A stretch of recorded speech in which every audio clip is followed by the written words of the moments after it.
Before leaving the Mississippians, we need to look at their belief system and their iconography, or basically their set of symbols.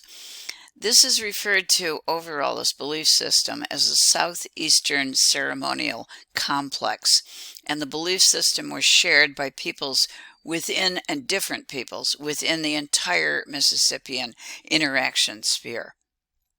Archaeologists have taken bits and pieces from works of art and architecture, and also ethnographic analogy, that means talking to people alive and well today, whose ideas and beliefs appear to reflect those of the Mississippian culture.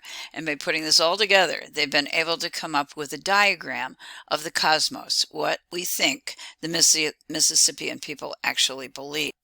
And this is what it looks like. It's an image drawn over on the left, and in it you can see basically everything depends upon belief in a tiered universe and in a world tree, or in an axis mundi, because the world tree of the Mississippian culture might be depicted as a tree as it is here. It also might be depicted as a pole, particularly a striped pole. So this is our world, located right here, and you can see this is kind of the base, the earth, and the area where the roots of the tree would be. Our world floats, and it does float on a kind of primordial ocean or body of water. Up in the sky, and that's going up the axis, in the upper level, we do have a sun god, a divine being. It's a bird human, and this is the figure who gives authority to the earthly ruler, who is a divine being essentially connected directly to the sun. This is also a thunderbird figure that is widespread in the United States, in North America. And we're going to see it again very, very shortly. So, and I'll return to the other figure in the upper realm in a moment. In the lower realm, right down here, there is an underwater panther who guards the portal, essentially the division, the entranceway, between the earth and the below world. This underwater panther is basically a benevolent being who's going to take care of us and make sure that we don't get to the underworld uninvited before we're actually supposed to be there. Each of these levels has an individual cross. There's one here, there's one here, and there's one here. Okay, why are those important? Well, they're locators. In art that is produced by the Mississippian culture, that signifier lets you know which area of the tiered cosmos you're dealing with, so that it functions essentially as a symbolic map, letting you know where you are.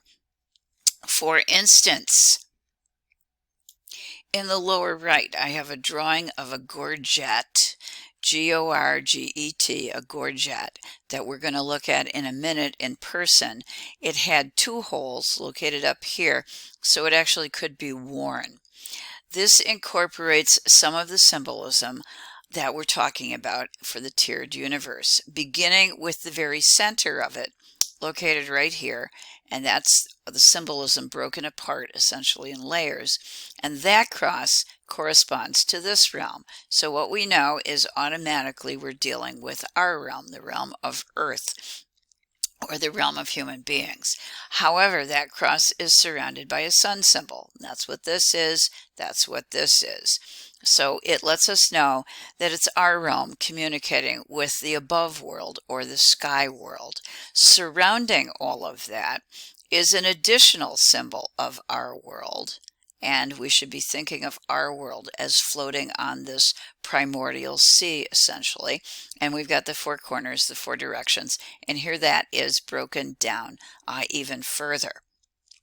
Outside of our world, and this is an image that specifically relates to our world and the sky world, or the above world, are four woodpecker heads. And we can see those located here, kind of circling the edge of the gorget.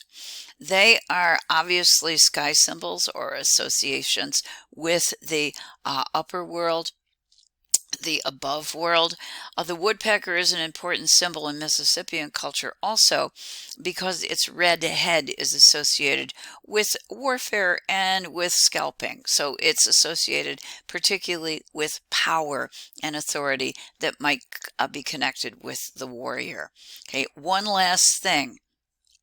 This very clearly has the axis mundi right here, and that would be our tree essentially, and that is the portal along which we can communicate with the other two realms.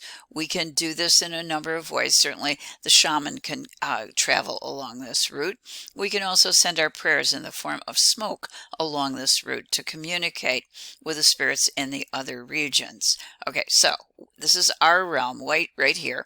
And again, we have this spiraling form that references our realm. So we have the middle realm or the earth realm, and we also have the sky realm. However, if you were to think about this as a three-dimensional image of reality or of the cosmos, and you took your circular gorget and you turned it as an artist would draw an ellipse, then moved the sun up above it, representing the sky world.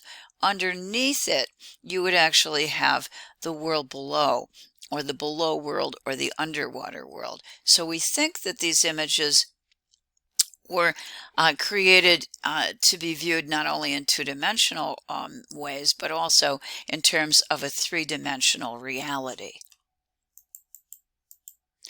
This is a sample. The one on the right is the one I just showed you. This is an image that is created in more than one way. The one in the upper left gives us, if we go right here, a depiction of the very simplified cross that represents the earth zone. Let me take us back a second. Here is the simple cross. This is us. This is the earth. In the heavenly realm, in the above world, we have that cross, but it is encircled by kind of scallop forms. So it has, and you can think, I think, radiating light coming out of the central cross if you would like to. In the underworld, that cross takes on a kind of spiraling shape that resembles the form of a swastika. So three separate cross forms functioning as indicators to tell us which part of the realm we are dealing with. And here's the rest of the story. As a part of Mississippian cosmology, there is a question that everyone's going to ask: what happens to me when I die? And the answer is that your soul will follow a specific path after death. And this belief system is referred to as the path of souls, or the path of the soul. The soul is believed at death to leave the body and to travel along the Milky Way.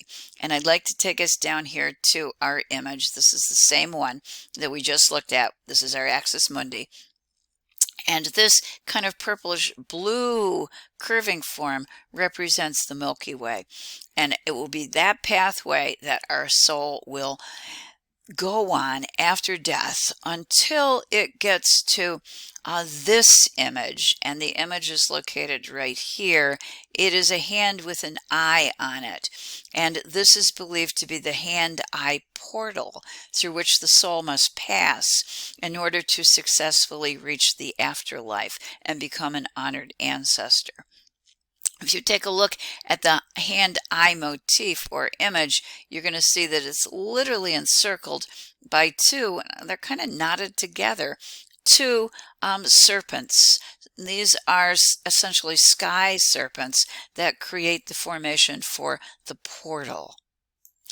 In the cosmic diagram that I have, the hand-eye motif is located right there, a kind of portal and a passageway. Our goal is going to be to reach the winged serpent, and that's this creature I promised to come back to in the above world. Once we do that, we will be able to become an honored and respected ancestor. We're also going to be able to communicate and help the living, and we're going to be able to move along that axis mundi to connect with the below world and with the middle world.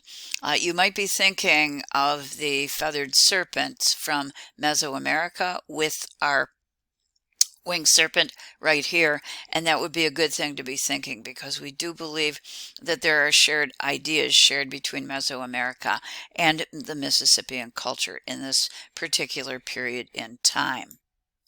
This is 313 in our textbook, called a resting warrior. It comes from Cahokia.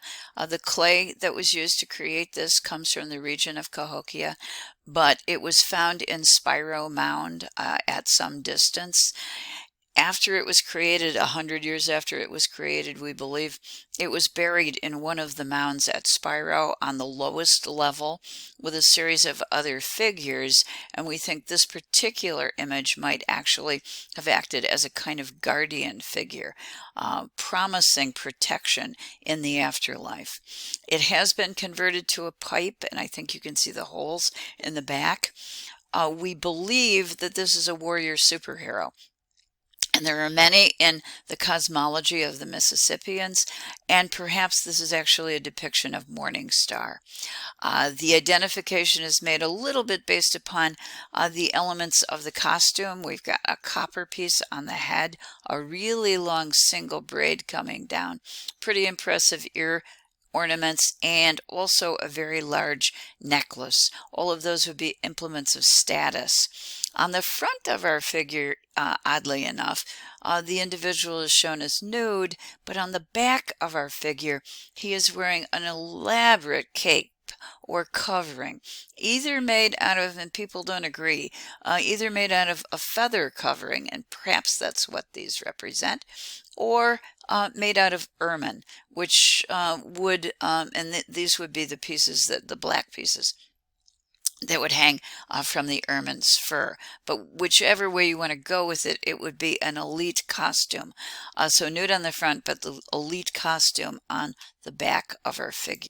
This is a closer look at the back of the figure and the holes that were drilled into it, allowing this to be actually used as a pipe at a later date. Originally, this was carved simply as a statue, basically, a piece of sculpture.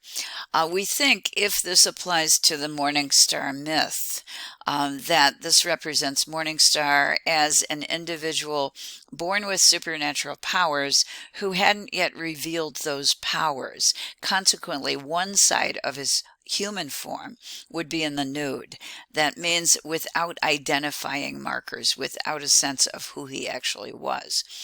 Later, however, he will identify as a supernatural, and so we get the back of our figure, which is a cloak-like made out of very precious materials. He's going to go on to become a great warrior.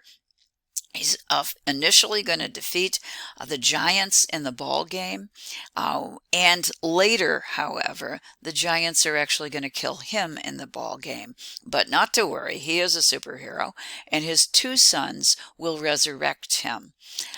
After the cycle ends, the sons, the father, everybody involved will return to their animal forms and be able to share their animal natures with us.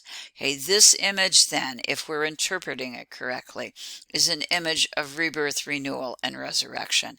And it also, for those of you who know the Popol Vuh, the Maya story of the hero twins who will defeat the Lords of Death in the ball game and cause their father to be resurrected. This is a very striking similarity to that story. Let's close out Mississippian with one or two more examples. This is 312, the one on our right. It is a water vessel. It's from the Caddo people, but we're going to make an acknowledgement that they are Mississippian. The author of our book suggests that the spirals, which are characteristic designs of Caddo vessels, may in fact reference this kind of cyclic nature of time, or the circular movement that we have as human beings, living here, dying, moving along the Milky Way, and then ultimately joining the realm of the spirits and the ancestors, but being able to continue interacting with them along the axis mundi.